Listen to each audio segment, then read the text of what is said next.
Greetings. I'm Alex Green. I'm a TRE certification trainer and the co-founder of Neurogenic Integration, an online community devoted to education about neurogenic tremoring and TRE.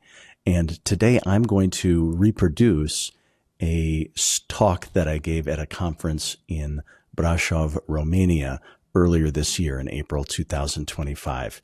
And it was a conference, interdisciplinary conference for bodywork therapists, many from the Upledger craniosacral therapy community, as well as related manual therapy and osteopathy fields. There were people gathered in Romania from all around the world for this multidisciplinary conference. In any case, I was honored to give a talk on tremoring and its role in manual therapy. And so but the talk wasn't recorded in a way that that succeeded. So I've decided to reproduce it to have a record of this material. So with that introduction, I will jump into my presentation here. Welcome, and I'm honored to be presenting here at the Linking Helping Hands Conference in Romania, and I was honored to be invited by the Upledger Institute of Romania and Mihaela Gugu. And the presentation I'm going to give today is called TRE and Bodywork, the Role of Neurogenic Tremoring in Manual Therapy. The founder of TRE, who was also invited, who couldn't come here in person like myself, but is joining us in spirit, and he produced a video for us to watch introducing this topic. So let me introduce you to Dr. David Berceli, who's the founder of TRE. I'll talk more about his background in a few moments, but he is a world-traveled field traumatologist and specialist in trauma, and he's the originator of the TRE method. So here's a little welcome video from Dr. Berceli. Hello there, I'm Dr. David Berceli, and I was delighted to be invited to your conference in Brașov, but I wasn't able to be there. But I'm very happy that Alex Green could come and represent us in TRE, which is tension and trauma releasing exercises, because he's trained in many different disciplines of body therapies. Additionally, he's been trained over 10 years in working with neurogenic tremors, which is what he's going to speak to you about and show you today in the workshop. He's well versed in understanding how to activate the tremors, facilitate their movement through the structure to provide actual relief and restructuring of an organism. TRE, simply understood, is focusing on the natural shaking mechanism in the human body as a direct access to the nervous system to reduce the physiological stress of trauma and then to affect the psycho-emotional component of trauma and help both of those to reduce simultaneously. The way I discovered this technique was I was living in a situation of political violence and war in the Middle East. I experienced many times tremoring out of fear myself, and I observed in many other people that they were tremoring from fear as well. I was taught that this tremoring was actually a dysfunction of the nervous system, but when I saw it activate so easily before, during, and after traumatic events, I questioned whether this shaking mechanism might in fact be advantageous to the human body and somehow useful as a way of reducing the excited charge of a traumatic event. Now, there are two processes involved in understanding the shaking mechanism in the human body. The first one is the automatic fetal response that the body goes into when it's experiencing fear or danger. The fetal response closes the body up to protect it. And since this is an autonomic response of the nervous system, it most likely comes from very primitive parts of the brain. This would mean it comes from the subcortical regions of the brain. This would be the hypothalamus, the brainstem, and the cerebellum. The reason this is important is because the shaking mechanism, likewise being an autonomic response of the nervous system must also come from subcortical regions of the brain and is directly connected to the nervous system. This would be the brainstem, the central nervous system, and the peripheral nervous system. Once we recognize this, we realize we could use a bottom-top approach to trauma recovery. And that means going from the body using the peripheral nervous system, communicating to the central nervous system, then going to the brainstem, then the hypothalamus. And this would help reduce the effects of the trauma from the body, as well as connecting to the psycho-emotional trauma. Since this is a bottom-top approach, it's invaluable that body workers would understand how to use this tremor mechanism, because it quite honestly gets activated through multiple modalities, which are designed to help slowly relax the body. And once the body begins to relax, this shaking mechanism, or this tremor mechanism called neurogenic tremors, should activate, and often does activate, quite spontaneously. Well, if the body worker understands how to use this, they can help facilitate its movement through the body just by additional body work interventions. So tension and trauma releasing exercises is precisely the process of introducing the tremor mechanism to body workers so they can help them understand how to observe the tremor mechanism and use it to actually make additional interventions in the bodywork therapy in which they are already trained. So it's simply adding another component to your skill level to help you understand both how to activate the shaking mechanism, how to observe it moving through the body, and how to observe interventions that would be useful in continuing to facilitate the movement of the shaking mechanism throughout the body as a way of reducing the stress, tensions, and anxieties of our clients. I hope this brief video has been helpful for you. I simply want to introduce to you the possibility of including neurogenic tremors in your skill level already as another tool that you can use to help your clients. So thank you for listening. I appreciate it, and best of luck in your trainings and your workshops. Wonderful. Thank you, Dave, for sending that video to give a wonderful introduction to TRE and how it might apply in bodywork settings.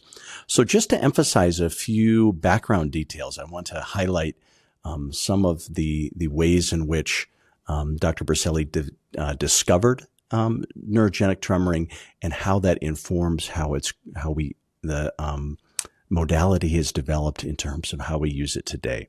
So as he alluded to in the video, he spent a lot of time working in war-torn areas, and he made, during periods of fighting and bombing and gunfire and things like that, he was sometimes sheltering, and he made some observations that during high-intensity fighting and exploding with explosions of mortar shells and bombs, that people would go into that automatic fetal response that he demonstrated in the video. Regardless of their age, sex, religion, etc., everybody instinctively would go into that same patterned nervous system response of a protective posture. And he also observed that most people, especially the younger they were, would typically have a trembling in fear in or after those intense experiences. And he began to wonder for himself, if we have a genetically encoded response to threat and trauma in the form of contraction, the fetal contraction, we must also have a genetically encoded response to come out of contraction or come out of protection. Could it be that the biological function of shaking and tremoring is exactly that, to release the protective pattern and come back into safety physiology? And then furthermore, might we be able to access that same mechanism during times of safety to complete stress and trauma responses? And in many ways, this last point, I believe, was the really key insight of Dr. Brașov's, that if it's natural that we have trembling and shaking during fear and high-intensity experiences, what if we came back to it later in times of safety? could that actually be of benefit? So I'll show you some videos that might help us understand how this hypothesis played out. A couple of other just simple details about the methodology in its development was that Dr. Brașov was frequently alone or part of small teams. He was often working with many people at the same time. He was often in an area and then he would have to go to a new area. So one of the key advantages of working through the body and facilitating tremoring by inducing the tremor reflex was that now he could teach people a methodology of inviting the tremoring in the context of safety, where they could do it on their own. They could do it even after he left. It could be an ongoing practice. People could learn to be local facilitators. In many instances, this was helpful as an alternative to one-to-one psychotherapy, which is a model that doesn't apply in all cultural settings. Just a bit about myself and how I came into TRE and neurogenic tremoring. I'll just share briefly my personal story going back about 15, 20 years when I was receiving Rolfing structural integration bodywork to try to resolve a hip pelvic sort of dysfunction. I had a spontaneous tremoring experience on the bodywork table during several of my sessions, and I had never heard of anything like TRE, and the bodywork therapist didn't know anything about TRE other than that they had seen this kind of tremoring discharge before. And so way later, I trained in structural integration myself and began a practice, and I began to see the same phenomenon, the phenomenon of spontaneous tremoring in the legs or other parts of the body as seemingly a discharge process. I was very curious about that, and what do we know about it? And as I was looking around, I came to Dr. Brașov's work, and was so excited the extensive way that he had looked into that phenomenon, and then not only that, developed such an amazing process of inviting it and using it therapeutically, which is what we'll be discussing further today.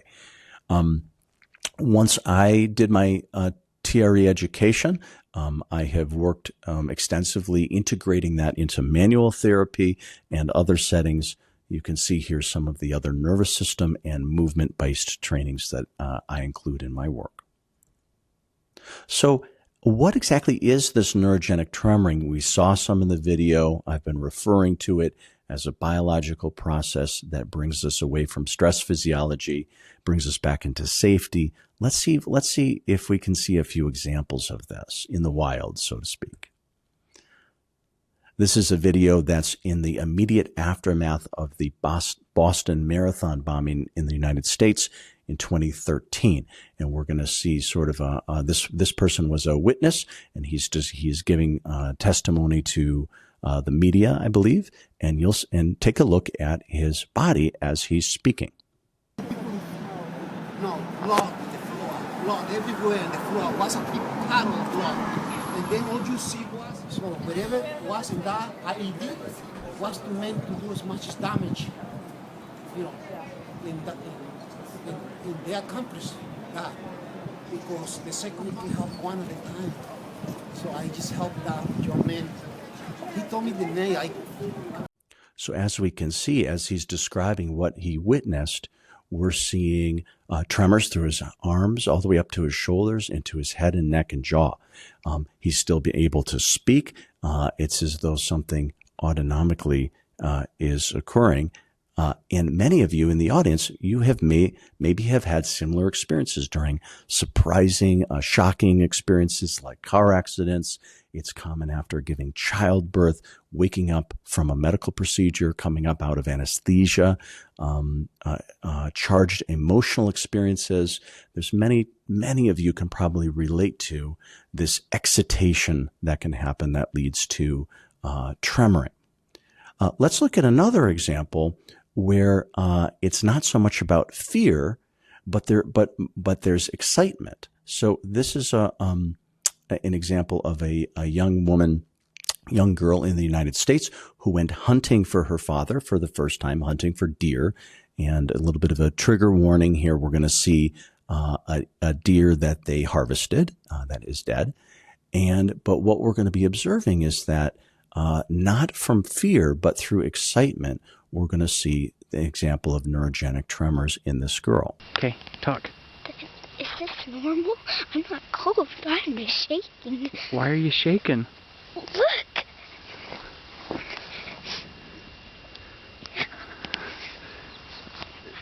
Are you sure you're not cold? I'm not cold. Oh my gosh. Oh, it's normal. So, Is this normal? So again, she doesn't know what's going on. Her father may not know what's going on, but there's not fear. This is an example of an excitation in the nervous system enough that it's leading to this neurogenic tremor reflex. Now we owe a debt also to Peter Levine, who I'll be speaking about in a few minutes, another trauma educator, the developer of somatic experiencing, who also looked a lot at, was one of the key people to bring in an awareness that in the field of ethology or the study of animals in the wild, that tremoring behavior is observed there as well. So what can we learn from that? So let's watch this video. This is narrated by Dr. Berselli describing what's going on. What we see here is a predator and a prey animal. The predator is a cheetah, and the prey animal is an impala. And here too, this looks like kind of an intense nature scene. So be forewarned about that. What I can tell you is that the prey animal, the impala, makes it out alive, and we're going to be seeing what happens biologically as we watch that process. This impala has been caught by a leopard and appears to be lifeless. However, when baboons chase the leopard away, we will watch the impala come back to life. It looks as though the impala is dead and not even breathing. But after a short while, we can see the diaphragm starting to move and the impala starts breathing. As we watch this, the diaphragm moves larger and larger. You can see this by the way the belly is moving in larger and larger movements. The impala is slowly coming back to life. And the natural freeze response that was activated in the impala for the sake of survival is now beginning to let go, and the nervous system is returning to normal. Once the respiration has been restored, you now see the neurogenic tremors, which is an autonomic response in mammals and humans, activate itself. Mammals allow this to activate without inhibition. Initially, the tremor mechanism looked very disorganized, but as we watch, the animal is slowly coming back into reorganization, and you'll see the tremor mechanism calming down. There is more organized pattern through the structure as the myofascial tissue comes out of the freeze response and figures out how to reorganize the animal again into a healthy state.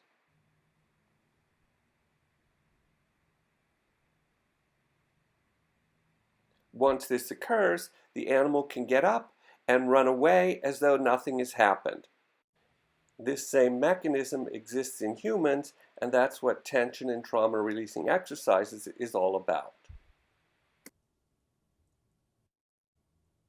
So what we saw here is an example of the threat response cycle, which is Peter Levine's language, which applies to mammals in the wild and applies equally to humans.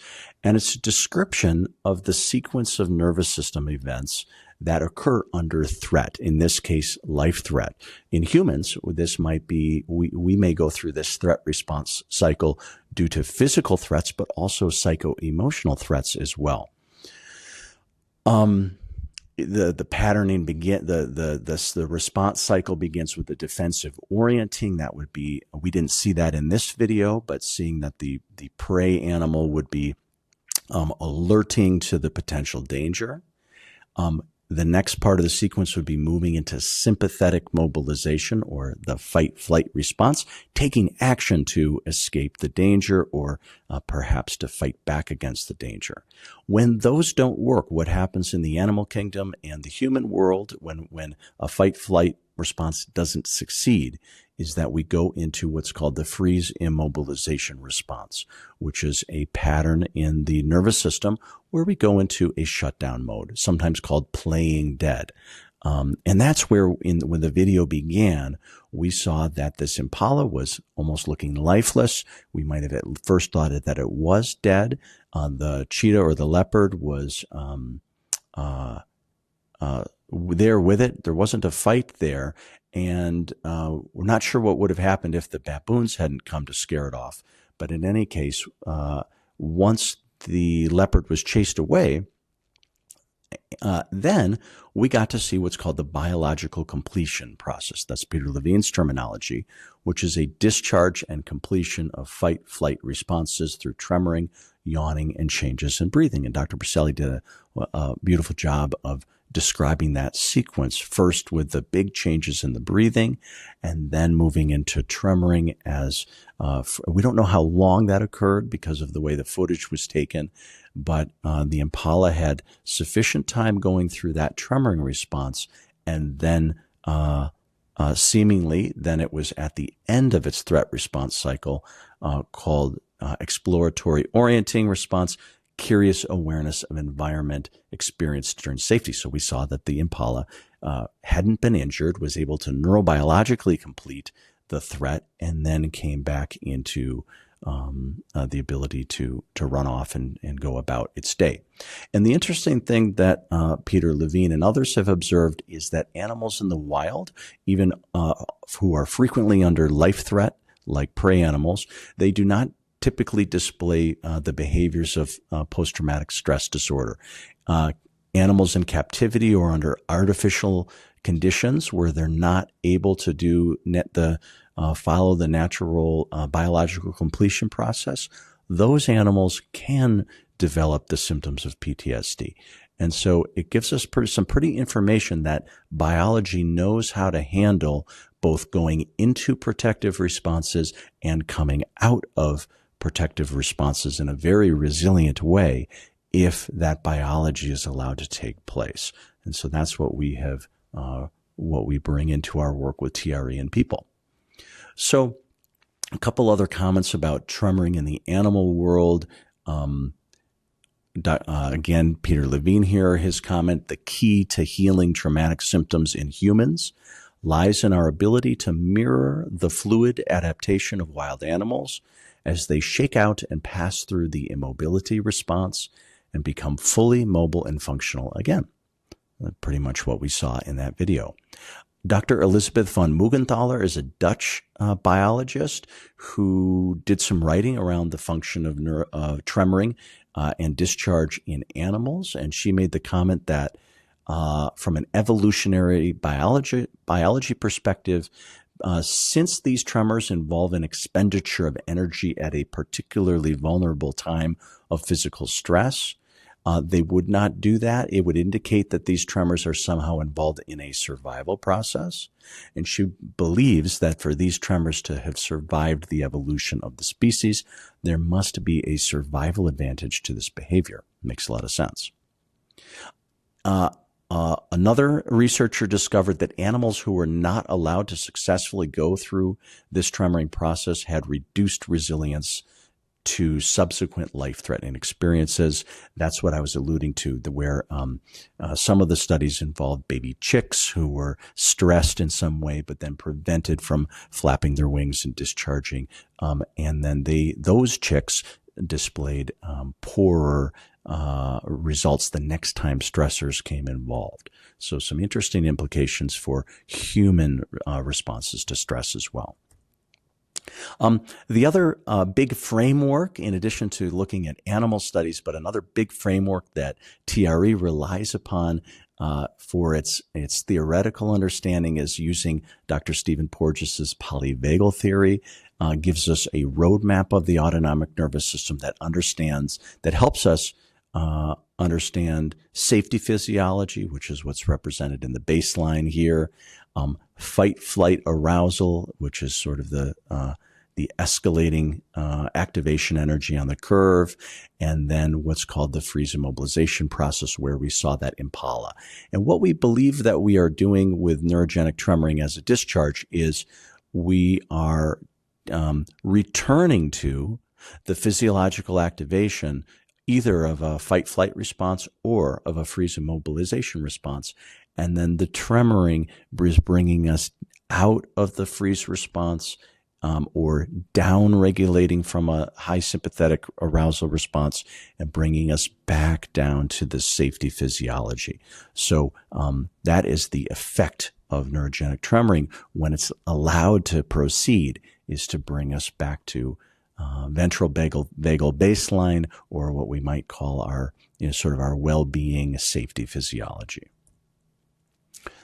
TRE falls within a framework called bottom-up approaches or bottom-up somatic therapies. Dr. Bessel van der Kolk, the author of The Body Keeps the Score, has been one to greatly popularize this understanding that in stress and trauma situations, it's body-based therapies or bottom-up therapies, such as yoga therapy, tremoring in our case, bodywork therapies, that can play such a key role in helping to shift the brain response connected to tremoring. Connected to trauma. So, what are the uses and applications of TRE, tension and trauma releasing exercises? So, its origins, of course, is around trauma. Dr. Brașov was in war zones and working in natural disaster zones and working with it there. Still a major application of this work today. And trauma, as most of us know, is ubiquitous. And those of us here who are body workers, we may have come into body work thinking we were going to be working with musculoskeletal dysfunctions and migraine headaches and things like that. But soon enough, we realized that we can't separate out the body dysfunction and tension patterns that we see from the history and traumatic history of our clients. And so I think everybody here recognizes the way that this shows up in our manual therapy treatment environments. So, again, TRE its original uses around coming out, resolving the effect of shock trauma. So how do we get to that completion stage from a scary thing, like the way we saw with the impala? But we also discovered along the way that as we go into TRE, we can often be successfully working with things, not just that happened last week or yesterday, but going back 5 years ago, a few decades ago. That's true from a trauma perspective, that we can help resolve the imprints of trauma from long time ago, but also that past injuries sometimes can be accessed. And an example that I frequently give from my own history was I had some repeated ankle strains and things as a runner in my youth. And when I started doing neurogenic tremoring, even though largely my ankle strains had healed, a lot of shifts and changes happened there. I actually re-experienced some of the pain connected to those injuries, but then there was a sort of a resolution, and any lingering pain that I had really went away. So it was actually the completion of an injury response in my nervous system, several decades after the time of the major injuries. This is common when we work with it therapeutically, that old injuries and we talk about big T traumas are, the really scary things that have happened in our lives. And then there's also the little T traumas, or sometimes what Dr. Brașov calls innocent traumas, that you don't even really remember. You fell off your bike, a bee sting happened, all these little things. An interesting thing about using TRE and tremoring is that we can sometimes remember and recall some of these seemingly innocent traumas. They might come to us in awareness as we're tremoring or afterwards. And it's as though the neurogenic tremoring can go backwards in time. Well, not really. It's more that the neurophysiology is still holding those imprints, but Tremoring can access them and resolve and release those patterns very, very usefully. So we also see Tremoring being very effective for stress and anxiety applications. For example, burnout from work environments, compassion fatigue from caregiving environments, or just general anxious breathing, anxious physiology can often be greatly settled. Sleep dysregulations can often be very much improved through the nervous system benefit. Chronic pain can often be well addressed through working with the nervous system, especially when there's been a physical reason for the chronic pain, but also when there's been an autonomic nervous system reason for the pain. Things like fibromyalgia, chronic fatigue. When used with care, neurogenic tremoring can play a big role in helping to resolve the nervous system dysfunction that perpetuates those chronic pain environments. And then lastly, at a structural level or a myofascial level, many of us here do myofascial related manual therapies, and tremoring is an amazing way to help to reorganize myofascial structures and improve body patterns in that way. I'll talk more about that in a few minutes as we keep going here. So I want to dig a little bit more specifically into the application of tremoring into the bodywork domain, which is what I've been exploring for the last decade. About a decade ago, this book came out just a few years after I became a TRE practitioner. This book, Shake It Off Naturally, is a compilation that Dr. Braşov authored. We're inviting chapters from professionals using TRE in different applications. And so I was invited to submit a chapter, and what I wrote about is exactly this topic we're covering today, which is why would a body worker want to be able to show a client how to turn on this neurogenic process, work with it successfully, see some things myofascially, and also give them a tool that supports ongoing changes. And I'll just read my own quote here. Only after a person relearns how to feel their tissue am I able to help them permanently let go of long-held attention patterns. Clients of mine who have a tremoring practice have a huge advantage on jump-starting their body back to life. And so a lot of what I spoke about in this chapter was the idea that when people were coming to me for structural integration or myofascial release body work, if they were not very sensitive to their bodies yet, that the initial work was to help them tune into their body, reconnect to sensation. And oftentimes when that reconnection occurred is when they could start to get lasting changes from the manual therapy that I was doing. But what I found with TRE was that it was a massive accelerant, meaning that it could, what might take months of weekly sessions for me to really, really wake somebody up to their own sensation and nervous system could happen maybe in weeks, where we could do some tremoring. That person might tremor on their own at home, and the speed of them reconnecting to their biology and made it such that the manual therapy work I was doing had so much more benefit. That was my experience. I'll talk more about it, as well as some others that I'll be sharing their perspectives that I gathered for this talk. So what are some of the attributes of tremoring that can work really well in a manual therapy setting? Well, one is it really, really easily integrates with manual treatments, meaning that we can, in the flow of a table-based manual therapy session, we can teach somebody how to turn on this tremoring right there laying on the table by showing them a method that we will cover today that turns on the neurogenic tremor reflex, and we can teach them how to turn it on, self-regulate it, and we can work with it right there on the table. We can also start to, as they become familiar with it, we can interact with their tremoring through our manual interventions, our cranial sacral holds, our myofascial cross-hand releases, our trigger point work, our listening touch, any of our tools, even crossing over into, say, for example, Reiki, any modalities that we have are going to be in dialogue with the tremoring.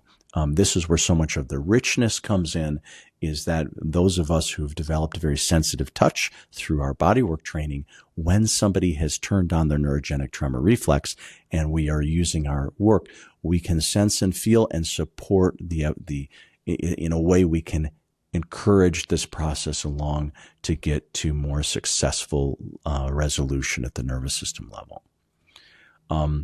And our body work is going to influence the tremoring, and the tremoring is going to influence our body work. Meaning, like I said earlier, if the person does this, it's going to speed things up. Muscles are going to let go more readily. The nervous system is going to enter into a parasympathetic mode much more easily. They're going to access and release any psycho-emotional traumatic patterns that are needed to move through.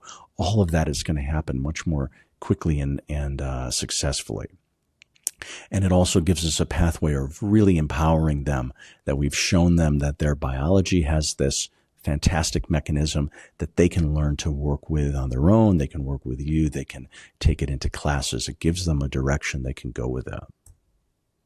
So I just want to take a moment and just, again, with a bodywork eye, I wanted to show everybody just the variety of tremors that we see when we are facilitating.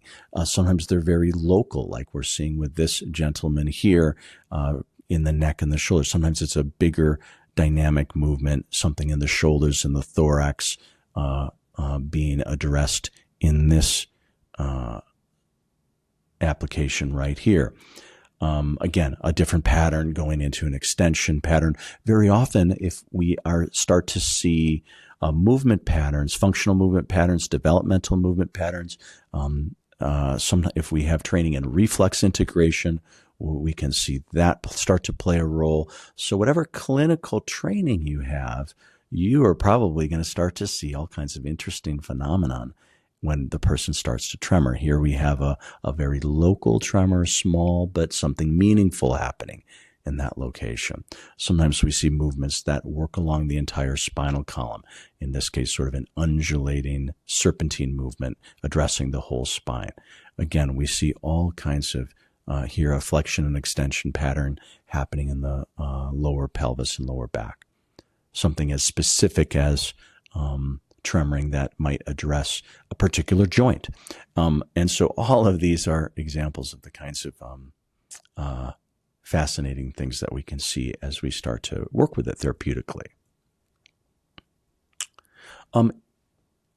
A frequently asked question is tremoring just sort of, is it a one-off experience, or is it something that can be nurtured and developed over time? Now, in some instances, it can be a one-off experience. If the purpose of tremoring is to reach resolution over a particular shock trauma.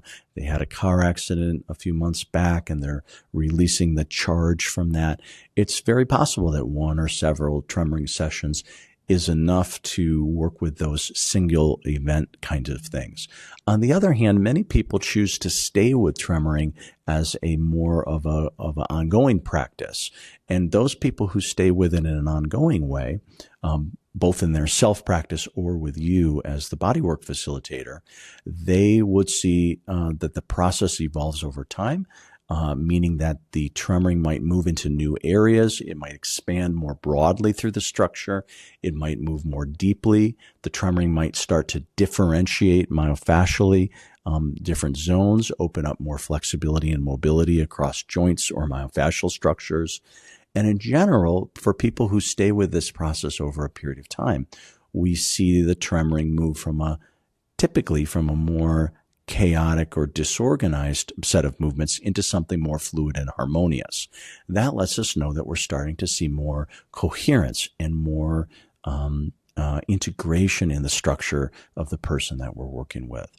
At the nervous system level, the autonomic nervous system level, we very often watch our clients move through stress physiology, like the freeze immobilization response, the sympathetic arousal. We see changes and they tell us about it, or their friends, family, spouses tell us about it, that they start to become more calm. They're sleeping better. They're more even keel. They feel themselves more. They feel others more. They feel more in touch with their body. All of these indicate a movement away from stress physiology into their safety physiology, which is always so cool to be a part of somebody's journey.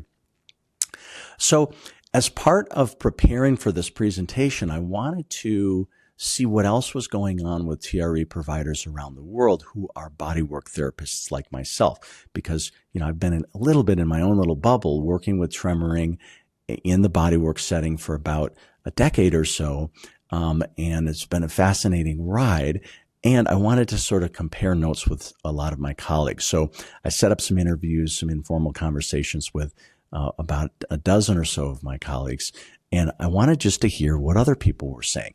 And mostly in those conversations, I came to the conclusion that we all had, different training, different modalities. And so some variations in how we applied tremoring within our treatments, but we saw there were so many commonalities. For example, not almost all of us would attest to that tremoring helps us tap into an innate intelligence of the body.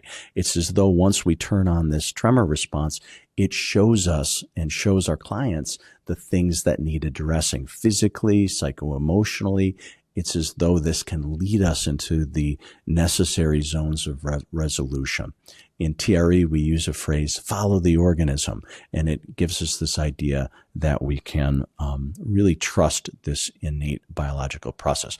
Very similar to Dr. Upledger's and Jean-Pierre Barral's comments about the inner physician, and I think most bodywork therapies support this idea that there's an innate intelligence of the body.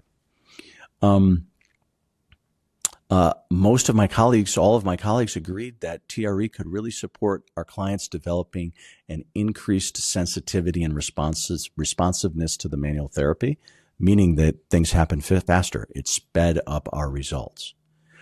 It expanded our toolkit beyond the domain of just the musculoskeletal and bringing us into a way we could help with the trauma resolution that's inevitably there. It gives us a framework for safely and very directly helping to resolve nervous system things.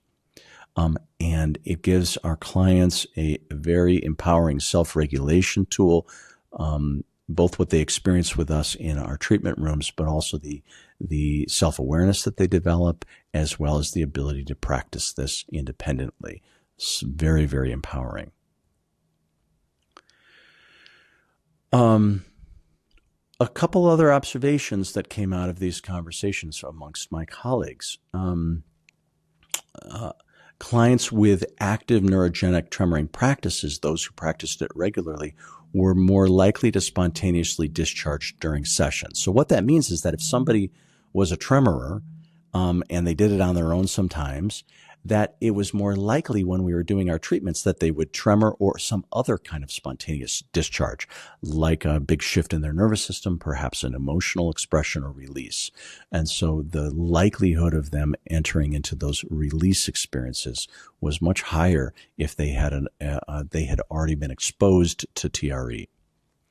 And tremoring tends to occur as quick dynamic bursts during tension release, particularly beneficial for clients with less body awareness or minimal somatic practice background. So that's just saying that the tremoring itself helped wake people up so they could sense and feel their bodies in more dynamic ways.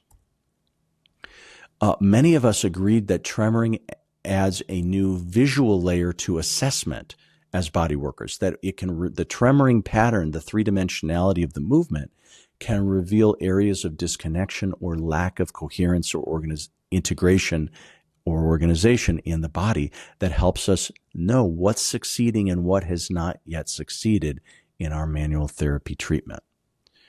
Tremoring patterns highlight regions that might need our manual attention.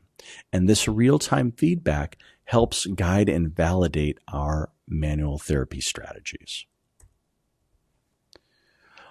TRE can become a primary self-care tool that we recommend to our clients. I've been already commenting upon that. This was my experience. The clients who tremor regularly progress more efficiently through the 10-session structural integration series. So Rolfing structural integration, for those of you who don't know, it's a myofascial framework, goes through 10 sequences that kind of address the myofascial system in a whole way. And my comment, as well as some of the Rolfers that I connected to, have shared that tremoring just makes one cycle of the 10 sessions of Rolfing usually can help get the client get more out of it. We get more done in one round, so to speak. And another comment from somebody else that tremoring can serve as a form of biofeedback during treatment, which helps direct our hands-on interventions with greater precision. So there's so much to be mined from working with tremoring during our manual therapy experiences. So I just wanted to kind of highlight some of the comments and quotes from some of my colleagues who I collaborated with, and just so you can hear how other people are languaging it. So Chetamichik is a bodywork therapist and naturopath splits his time between Italy and the UK. And his comment that spontaneous involuntary movement is the missing link in many therapies. It's always been part of the body's language, just waiting to be heard. I thought that was a nice comment. Emmeline Duncan is a psychotherapist and manual therapist in Australia, and who shared some very interesting experiences. I'll read her quote. Clients who had previously resisted months or years of manual intervention suddenly became receptive after engaging with TRE. It was as though neurogenic tremoring had softened something deep at the nervous system level, finally allowing manual therapy to have its intended effect. And Emmeline also does dry needling as part of her manual therapy, and she shared a very cool story and some videos, and this has happened to her several times that I think gives us some interesting information. So a quick backstory here is that she had a client who I think believed treating for ankle pain and had done some manual therapy there, and then as well as some dry needling. We can see here in these videos, we can see the needles in place. And then one week she taught this person TRE, neurogenic tremoring, and just a one-off experience. It went well. The following week he came back in for treatment, had not done any more tremoring. They didn't do tremoring together there. And when she put the needles in, even though it had been a week, she observed a pulsation and a vibration that there was, and you might have to zoom in on your screen to see it, but we can see a trembling or a vibration in the acupuncture needles that was not previously there. And so she's repeated this with, this I think is the same client over here. I'll show that video as well. That has happened with multiple of her clients. So again, just a summary, once the person has learned TRE, even if they didn't do it that day, she sees that when needles are applied, we start to see this vibratory process. Now, to me, that's pretty strong evidence that something has been set in motion at the neuromyofascial level that is persisting. Very, very interesting phenomenon that she shared with us here. Heather Wright is a Rolfing bodywork therapist here in Colorado, where I live. And her comment that neurogenic tremoring softens the fascial armor, deeply engaging neurological bracing patterns that often prove resistant to Rolfing alone. Once the tremor mechanism activates, structural integration often deepens significantly, creating more sustainable shifts. Jenna Anderson is a colleague of mine in Washington State, a craniosacral therapist, as well as a TRE person. Everybody here is a TRE person. And her comment that TRE feels like a natural extension of craniosacral therapy. Both rely on subtle awareness, deep listening, and allowing the body's innate intelligence to lead the process. I repeatedly see clients' cranial rhythms become more coherent, their tissues softer and more responsive after engaging in neurogenic tremoring. Kelly Curtis is a bodywork therapist in Portland, Oregon, working extensively trained in the Jean-Pierre Barral visceral manipulation and related manual therapy, as well as craniosacral therapy and other things. And her commentary, you're not doing anything. You're just, oh no, she says that Jean-Pierre Barral says, you're not doing anything. You're just waking something up. And her comment, this is exactly what we do with tremoring, awakening an inherent intelligence that reorganizes tissues and nervous system patterns. Lena Schäufler is a German psychotherapist now living in Portugal. Not a manual therapist, but I had a good interview with her anyway about how she integrates her work in a psychotherapeutic, that we could have a whole separate talk about that connection. But her comments, the first time I experienced neurogenic tremoring, it was like discovering a deep hidden language my body had always known. The experience was profound. Something deep inside me shifted, opening a doorway to peace and stillness I'd never known before. So a very deep personal experience. And then my psychotherapy practice transformed completely after experiencing tremoring. Before, therapy was primarily cognitive, verbal, and interpretive. Now, I deeply prioritize somatic awareness, embodiment, and nervous system regulation, grounding therapeutic work firmly within the body. And she uses TRE with all of her psychotherapy clients. Martez Shembri-Diski is a craniosacral therapist and educator in Canada, working a lot with first responders and military. And her comments, first responders and military personnel often hold layers of unresolved stress and trauma. Craniosacral therapy offers a gentle, profound way to release restrictions, and TRE expands on that and gives them a practical tool they can carry forward independently, empowering their ongoing resilience. Richmond Heath is a physiotherapist and TRE certification trainer in Australia. And his comments, the first great liberation for me was realizing that when I get out of the way, my body can heal more, move more freely, and resolve things more effectively than I ever could with conscious effort. My role is simply to allow, not control. And then how that affected his treatment plans, I moved away from having a treatment plan to having an empowerment plan. My goal became about helping people to reconnect with their own body's wisdom rather than relying on me. So big changes in how he was using physiotherapy. Simba Stenqvist is a bodywork therapist and educator, TRE certification provider, trainer living in Chiang Mai, Thailand, originally from Sweden. And his comments, my body started to move in ways I had never imagined. I've worked with my body my whole life, and suddenly it was expressing things I didn't know were there. With TRE, you don't have to explain or even understand the story. If there's something to be released, the body will show you and let it go. And then Tree Wiseblood is a bodywork therapist and TRE provider in Australia, and who works a lot with attachment work and bodywork. And her comments, after giving birth, my body shook. I didn't know what it was, but it felt right, so I let it happen. Now I know it was my body recalibrating itself. That was her personal experience. And then professionally, sometimes during sessions, clients relive their birth. They slither off the table, eyes glistening, looking for the first gaze that they may not have received, and we meet them there.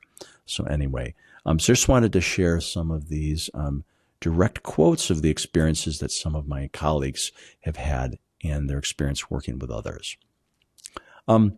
Another colleague that I want to highlight is Joel Began, who's a physical therapist based in the United States, and who, along with a team, put together a very useful research paper published in the International Journal of Therapeutic Massage and Bodywork back in 2022.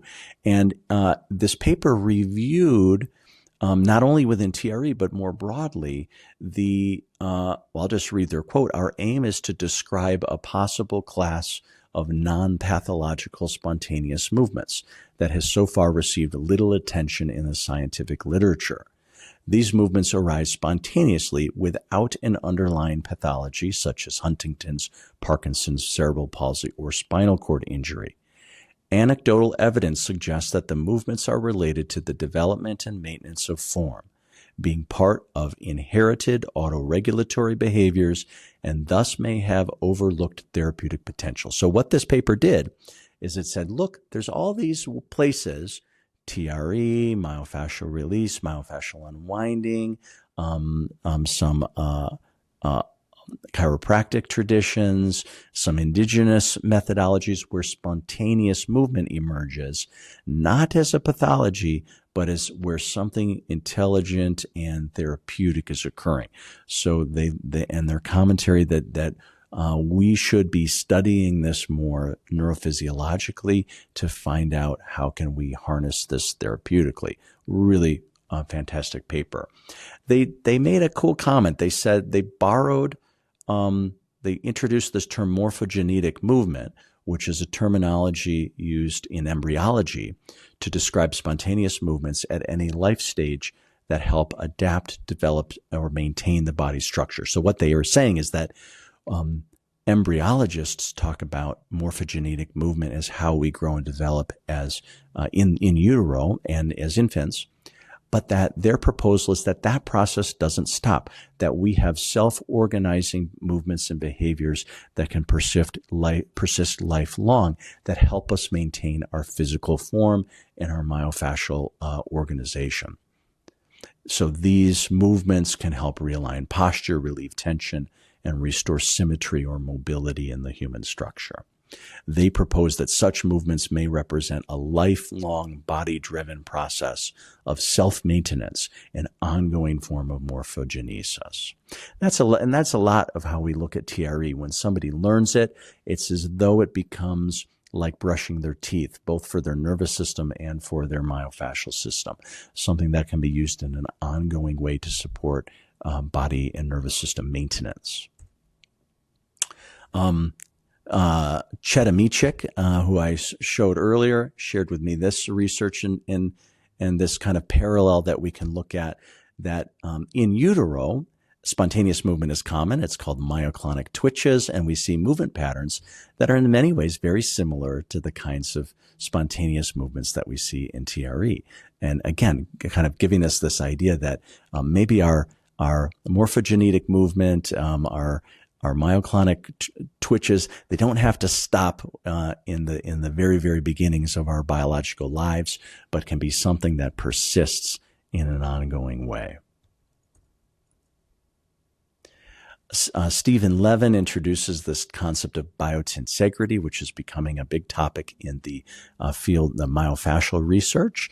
And in summer of 2025 at the Fascial Congress in New Orleans, which just occurred this past month in August 2025, starting to look at more of these connections between neurogenic tremoring and the myofascial system. One of our TRE providers, Lisa Kimball, was there representing TRE as and its connection to the myofascial system. So briefly, what we believe is that the biotensegrity model is this idea that our myofascial tissues in connection with our skeletal system maintain the overall shape and organization of our body, and that a change we introduce anywhere myofascially through a manual intervention, through a movement intervention, can create ripple changes through the whole structure. And so Joel Began and myself were wanting to continue to expand this, looking at this biotensegrity perspective as what's happening in the reorganization with TRE and other forms of neurogenic movement. So because TRE, from a mechanistic perspective, it involves oscillatory movements that emerge from neuromuscular loops involving the muscle spindles and the Golgi tendon organs. At the muscular level, there's a feedback loop creating these vibrations, and it can help redistribute tension dynamically across fascia, musculature, and connective tissue, or the fascia. And this can create a fluid global adaptation across the body, not just in one joint or plane. So this is the potential that we're seeing with that. Emerging research directions. So there's many areas of TRE research that are proceeding in psychological contexts, in sports medicine contexts, and within the bodywork field, research that I want to be pursuing with Joel Began and others is starting to one idea is beginning to map movement phenotypes, which just means the types of the various patterns that we see with tremoring. There's many commonalities as we observe. Can we begin to create some meaningful descriptions of the tremor patterns that we see? Can we use a descriptive phenomenology? Can we use video observation to help develop a typology of movement expression? To give some framework, some linguistic framework for organizing what we see with this for clinical application. How do these movement types correspond with known myofascial tracts or the anatomy trains from Tom Meyer's work, for instance? And offer a non-pathologizing movement classifications rooted in functional and fascial logic rather than neurological deficit models. So we want to continue to explore cross-modality interactions, TRE with manual therapies. That's why I was so excited to speak at this conference, is because I wanted to rub elbows with craniosacral therapists and osteopaths and visceral manipulation people, because I believe we all see similar things in the same way that I saw neurogenic tremoring as a body worker. Before I knew too much about it, I contend that everybody I speak to who are bodywork therapists, they see this sometimes too. And like me, there may not have been a full understanding of what is going on and how can we work with this therapeutically. So an intention of mine is to continue to explore the integration of tremoring with other disciplines. And so I want to partner with many of you here in the room about exploring how tremoring can interact with your manual therapy work. Through the company that I co-founded with my colleague Steve Yosang Shields, Neurogenic Integration, is a website and community. And our mission is exactly this, the mission of understanding neurogenic tremoring from TRE and its applications into new domains, the application into manual therapy, chiropractic physiotherapy, osteopathy, sports medicine, athletic training, personal training, breath work, movement modalities, yoga, that we believe there's many contexts in which having the knowledge about neurogenic tremoring and the ability to work with it alongside these other modalities, there's a massive potential. And so our website, neurogenicintegration.com, is a growing resource hub for information, classes, and workshops on these themes. And we are actively seeking collaboration with people all around the world, engaged in lots of conversations and collaboration. So any of you listening, please reach out if there's a way that you want to share your experience and work with us. That's our information for the Neurogenic Integration website, email address, and social media account. And a shout out to TRE Romania, a wonderful organization based here in Romania with TRE providers across the country. And I've been able to connect with many of them here during my stay in Romania. A group of practitioners doing awesome work. And so anybody listening based in Romania, go to treromania.org, or find them on social media. There are practitioners in Bucharest, there are practitioners in Brașov, and there are people to help you get started if you're curious.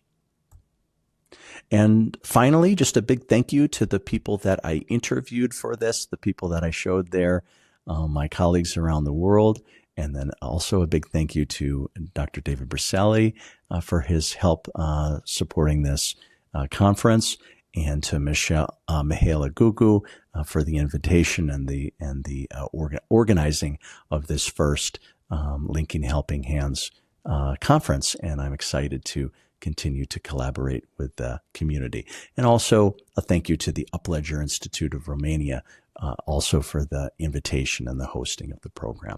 Thanks so much. I hope this was helpful and informative.